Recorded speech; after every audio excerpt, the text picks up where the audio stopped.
Kevin McCullough. And we're back from Times Square. Kevin McCullough, always glad to have you with us, even in these holiday festive occasions that we're in. Even if we're talking about tough stuff, it is a good time to reflect and to remember that hope came at this time of year, and we celebrate that each year. KT McFarland, the president and the vice president this last week saying that the Palestinian Liberation Authority, the PLA, needs to be the governing group in Gaza and the West Bank. I'm just curious. That's just trading one devil you know for another one, isn't it? It's also pretty stupid. I mean, how many times have we gone into countries and ordered them around and said, this is the government you should have, whether it's in South Vietnam, whether it was in Iraq, whether it was in Afghanistan, and every single time we failed. We're not very good at this. So why we think that we're now going to dictate the terms of the post-Hamas governance of Gaza? No, we shouldn't be doing it. We should be enabling the countries in the region to solve the problem in the region. It's not our problem. We can give aid as long as it's going directly to the people and not to Hamas and other corrupt groups. But it needs to be solved in the region. We ought to learn the lesson we should have learned in Iraq and Afghanistan, that when we go in, shove everybody around, say, we don't care about your history, we don't care about your norms, we don't care about your culture or religion. Here's a government we insist that you're going to have. We always get it wrong. Yeah. KT McFarland, we lost Henry Kissinger last week, and he was more controversial, especially towards the end of his public life. But speaking of Israel and the problems in the neighborhood, had it not been for Richard Nixon and Mr. Kissinger, the Yom Kippur War could have ended very differently. What are some takeaways that you have of his life and his influence on foreign policy? Well, I actually was in the White House Situation Room in that 1973 first Yom Kippur War, when Kissinger was the National Security Advisor, Richard Nixon was the president. So I know firsthand what happened and saw how Kissinger and Nixon were able to reconfigure the Middle East. So before the October War, the Soviet Union was the prime mover in the Middle East. It was a major outside power. The United States had always supported Israel, but it was the Soviet Union that was at the beck and call, or had the other countries at the beck and call, which was Egypt and Syria and Lebanon. All these other countries were beholden to the Soviet Union because the Soviet Union gave them weapons and they could use the weapons to make war against Israel.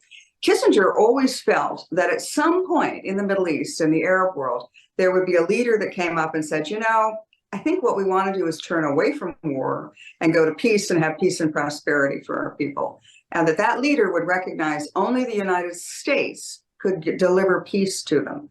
The Soviets could give them weapons, but could never find a way to peace. And so Kissinger was able to sort of maneuver events during the October War so that both the Arabs and the Israelis felt that they had gained something, had lost something, and they were willing to do a compromise. And then Henry moved to the Middle East for a month and a half at a time, where he would do shuttle diplomacy. So in the morning, he might be in Israel talking to Golda Meir, and then he would take a plane, and then he would go to Cairo, and he would talk to Anwar Sadat, and then he would go to Lebanon and talk to the leaders there. Then he would go to the King of Jordan and Amman and talk, and slowly but surely inch them towards a ceasefire agreement, which laid the groundwork for peace. And we've had peace there in the Middle East, for decades, generations, until Iran got empowered, mostly by the Democrats, to wreak havoc in the region. So what I learned from Kissinger is you want to make sure everybody wins something in a negotiation, because otherwise it doesn't hold.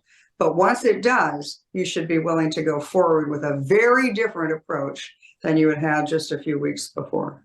Sounds like a striking contrast to the Secretary of State that we currently have. And I know that you can't really separate a Secretary of State from the administration that they're attached to and the policies that they put forward. But it does seem that we've gone very lightweight in the negotiations that we're having currently, and that's bothersome. Just real briefly, you said something on Twitter about the Democrats having a civil war amongst themselves. You just made mention that it was Democratic policies that enabled a lot of the bad actors to come to power. What's your make of where they are with this issue right now? We've just got about 30 seconds.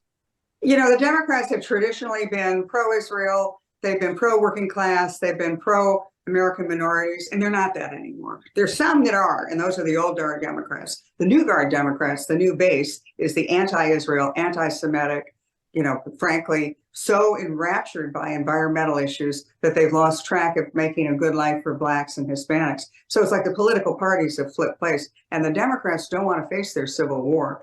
And that's why they're kind of propping Joe Biden up, because he's the sort of last of the old guard that can bring them both in. Once Joe Biden is gone, these two sides of the Democratic Party are going to go at each other.